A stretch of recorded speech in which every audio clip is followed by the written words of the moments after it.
A couple of videos ago, we looked at this really slick nav that Stripe has on its pricing page. And when you hover over top of it, of course, it shows the drop down. But the really cool part about it is that the background of the drop down seems to be able to transform itself from the width and the height, as well as wherever it is on the page. So it's X and its Y coordinates. And when I first saw that, I was like, how did they do that? That's incredible. And what I found out is that the drop downs themselves, like the content, the text here, those are separate elements. But there's this sort of like little puppy div that follows each of those drop downs around and will resize itself based on wherever it is on the page. So this white thing that you see moving, that's the actual background that's just moving itself around. And it's just sort of absolutely positioned behind those elements. And we did a really simple example like that in our a couple days ago when we hovered over a link. We had a little div that would sort of resize itself and go behind where that element is. So today we're going to step it up a little bit and build something like this, which is a proof of concept Stripe navigation. Looks a little bit different, but it has the same idea where when you hover over top of one of these navigation links, it's going to resize itself. It's going to match the width and the height of the actual content and animate itself wherever it's going to go, or transition itself wherever it's going to go. Let's jump into looking at our HTML real quick. We have a nav element right here, and you could give that a class of top if you like. Then you've got a drop down background. That's the white. That's what the white is going to follow around. You see this little white dip part? That's not three separate divs. That's just one, and it's going to follow along with the content as we go. So that's what we have. And then we have a span with a class of arrow, which is going to be that little notch that we have there. Okay, good. And you notice that I put this inside of this nav. In the last one, we just put it straight in the body so that we didn't have to worry about any like margin or padding on top of our nav here. But in this one, I want to show you how do you actually deal with this if you're trying to get the actual position of an element inside of a nav. Because it's not always your job to pick the HTML. Sometimes you have a CMS and it's going to generate that HTML for you. And I want to make sure that we're not just making this as easy as possible, and then you go to implement it in your own. You're like, oh, this is actually a little bit harder than we actually thought it was. So we've put it in here just to show you a different way to do it. Then we have unordered class with a class of cool. We have our list items. These are our LIs. We have 3 of them. We've got our link, and then what's called a drop down. And the drop down can be any element. In this case, it's a div that has some info on me. In this case, it's an unordered list that has more list items inside of it. But the important thing is that these LIs, the top level LIs, they will be our triggers. They are the things that are going to be hovered on them. And the reason why these LIs are going to be the things that we hover is because if you hover onto this A link and then you try to hover into something inside of it, like Twitter, Facebook, or blog, you're technically hovering off the anchor link. And then it would trigger the off and it would fade itself out. So here what we're doing is, even though my mouse is right here, I'm still inside of this parent LI. And then we've got the second one as well as the third one. In terms of CSS, there's not a whole lot going on here. Most of this is just so it looks half decent. None of it really has anything to do with the positioning on the page, other than this position relative right here that we have. We are going to be writing the CSS that is important for ourselves. So first we need the triggers, and those are those 3 LIs. So say const triggers equals document.querySelectorAll, and we'll say cool LI, and that's going to be all the direct descendants of that cool that are a list item.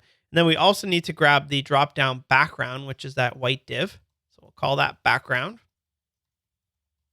Make sure that you use only query selector here because we don't need a node list. We need just one element. And then we'll also do that for our nav, which we put a class of top on. Then what we want to do is listen for a hover in and a hover out, or a mouse enter and a mouse leave on each of those list items. So we're going to make 2 functions here called handle enter, and we're going to make one called handle leave. Then we'll listen for the mouse enter and the mouse leave and trigger each of those functions. So I'll handle enter on that one. Then we'll just duplicate it over and we'll listen for the mouse leave event which is going to trigger our handle leave. All right, so we just wrote a bit of code there. Let's make sure that these all work. So enter and leave. Make sure we didn't get anything wrong here. So any syntax errors in our console? No. Then you go to your console, hover over top of them. Good. You should be getting enter and leave console logs as whenever you hover in and out of any of those elements. Good. So next what we need to do is we need to break this down into two parts. First part is I just want to get the contents of the dropdown showing, meaning that if I hover over this last one, this UL here, it should show itself. I take the opacity off and the display none off. You see, there's the content for each of them. I want to show whenever I hover over LI, I want to find the dropdown inside of it and then display it. And the way that's going to work is we're going to be adding and removing classes and then leaning on our CSS to actually do that for us. So we'll go into our handle enter function here and we will grab this. What is this? This is the list item. I'm going to put the class on the list item. Class list add, and we'll say trigger dash enter. And then what we want to do is also add a class of trigger enter active after 150 milliseconds. And this is going to become more clear as to why I've done this when we get into the second part, which is that follow along div. So we're going to say set timeout. We are going to, I'm going to show you a little trick here with arrow functions. I'm going to use a normal function here. And then I'm going to say after 150 milliseconds, this dot class list dot add trigger enter active. Now this isn't going to work. Why not? Cannot read property add of undefined. So it cannot find class list of this. And why is that? If you console log this, it gives you window. And you probably have like, yeah, Wes, you showed me this in your ES6 course. I understand it now. When you enter into a function, the value of this changes. However, if you change that into an arrow function, the value of this is inherited from the parent function, which is going to be exactly what we want. Aha, good. So we can make this into a nice little short one-liner arrow function here. There we go. Does this still work? Good. We've got it. So we've got this class list to add trigger enter active. And then we want to go into our CSS. So scroll up, and this is why I've included the CSS in the file for you here, because it's actually a bit long. It'd be better suited towards a separate CSS file. And we'll find our dropdown, which is here. And you'll notice that the way that I show the dropdown is with both, I hit it with opacity 0 and display none. And the reason why I've done that is because you cannot go from opacity 0 to 1, as well as display none to display block. So it's a bit of a pain, but what we're going to do is we're sort of going to step it where when we have trigger enter, our dropdown is going to be display block, but it's still going to be opacity 1. And I'll show you opacity 1. See, that will just immediately show it, but I want it to sort of transition itself in, which is why we have this here. So what I want to do is not put the opacity there, but after a second, we're going to have this class of trigger enter active. So watch this. See how they after 150 milliseconds, we get that second one. And then when it has a class of trigger enter active, because it is already shown with the display block just a split second earlier, then we go into our opacity and set it into V1. And this is how, if you've ever used animations in either React or Angular, this is how animations or transitions work inside of those frameworks. They just apply two separate classes when something enters or leaves, and then you can use your CSS just to do that sort of staged move there. So now if we give it a save and refresh, looks like it's not showing opacity 1. Oh, because I need to say .dropdown. There we go. See how they animate themselves in or transition themselves in? And then, of course, on the other side of things, we can go into our leave, and we simply just duplicate that one, and we will just remove the class of trigger enter. And then I'm going to do it all in one shot. I'm not going to animate it out. So we'll say trigger enter active. Good. You see these things are nice, fading in. So that's a lot of JavaScript just to do something that CSS can do out of the box. But the next piece, and the reason why we need to do this with JavaScript is because the next piece is that we're going to figure out how big is this UL with a class of dropdown, and then can that little white div go behind it so we get this little animation that we have here. So let's go here. First thing we need to do is get that white thing on the page. And that white thing is our background. That's what we have right here. So we'll say background.classList.add. And it's going to have a class of open. And then just duplicate that and remove it on our leave. So now we should look at our drop-down background here. And then when you hover over top of one of them, it should also add a class of open. So if we go into our CSS, we see it here. When our drop-down background also has a class of open, let's say opacity 1. You see? See that the little white guy in the corner is showing itself? Makes sense. So now we need to do, which is really the heavy lifting, is to figure out, okay, we have this drop-down, which is Twitter, Facebook, blog, course catalog. How wide, how high, and where on the page do you live so that we can take this white thing and move it on over to where that exists. So we're going to go down here below where we did all of those class lists. And first thing that we need to do is figure out what that drop down actually is. So we'll say const drop down equals this dot query selector. And we're going to be looking for a drop down. And you might be asking, like, why didn't we do that up here with our nav? Well, you can't do that here because there's 3 different drop downs and it needs to be dynamic. You need to find the one drop down that exists inside of the thing that got hovered. So if we console log that drop down, go to our console here, you should now see that we get a different drop down in the course in the console whenever we hover. Good. So we can then take the coordinates from that, just like we did in the previous one. We'll say const drop down chords is equal to drop down dot get bounding client rect, and put those together. Let's just console log drop down chords. Give it a save. So you see what's happening here is that we get information about where on the page, from the bottom, the left, the top, the right, and the width, is that actual item. Now, the other thing is that we need to get information about where the nav is, because you cannot assume that this nav tag is always going to be the first thing on the page. You might have an H2 that says hello, and when that happens, you bump everything down. And this information, it gives you information relative to where on the page it is. Absolutely on the page, and it doesn't take these things into account. So what we need to do is then grab the coordinates for the nav as well.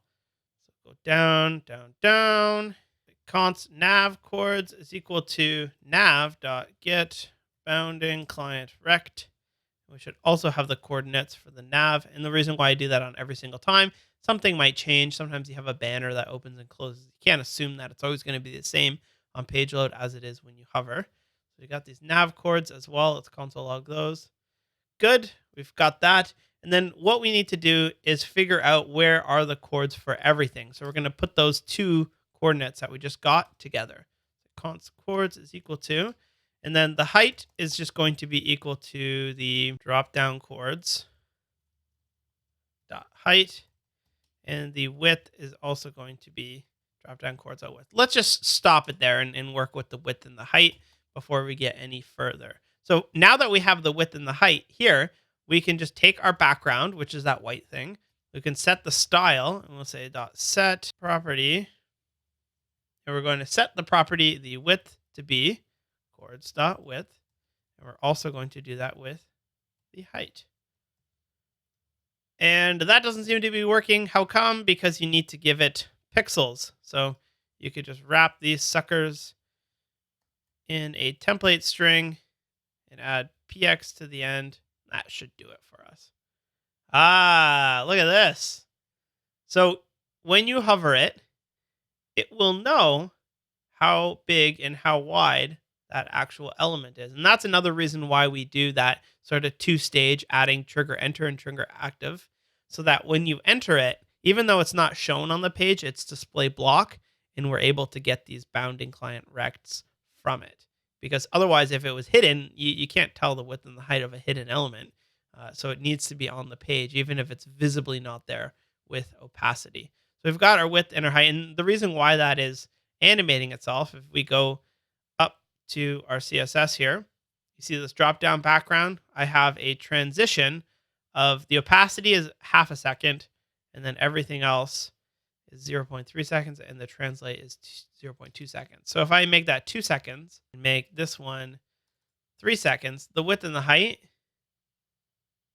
will just take 2 seconds to actually grow. But you want that to be nice and short, and you can kind of play around with how nicely that goes. Good.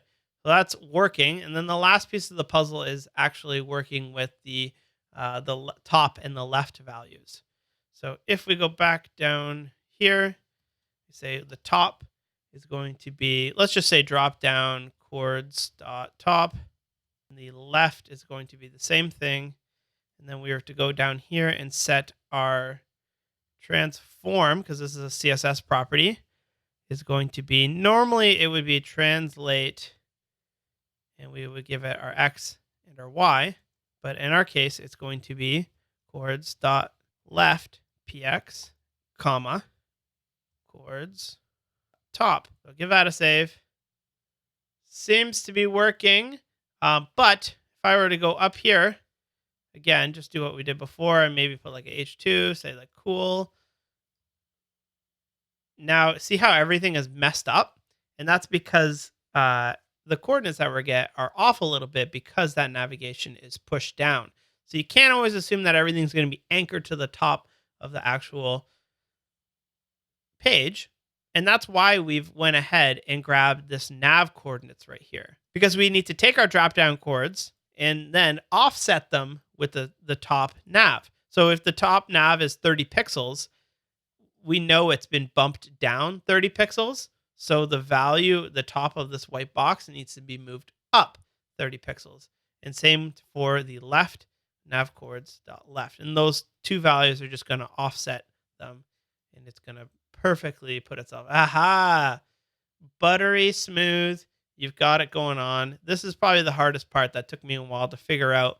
When you have something nested inside of it, these values don't care, and you need to do the math yourself. That's one thing that jQuery did really nice for you. If you ever use .offset inside of jQuery, you didn't have to worry about it because it did all the math behind the scenes for you there. Other than that, working really nicely for us. There is one little thing where if you sort of go bananas on it, take the nav, the UL, open this up. You see, like why is there trigger enter active here?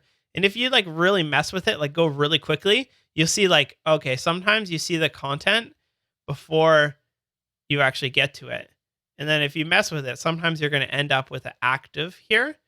And what's happening is that it's this set timeout here. Immediately when we enter, we're going to add a class of trigger enter. And then 150 milliseconds later, we're going to enter trigger enter active. But sometimes I'm already hovering off before this is even added. So there's a bit of a problem here where you try to remove the active one before it's ever been added.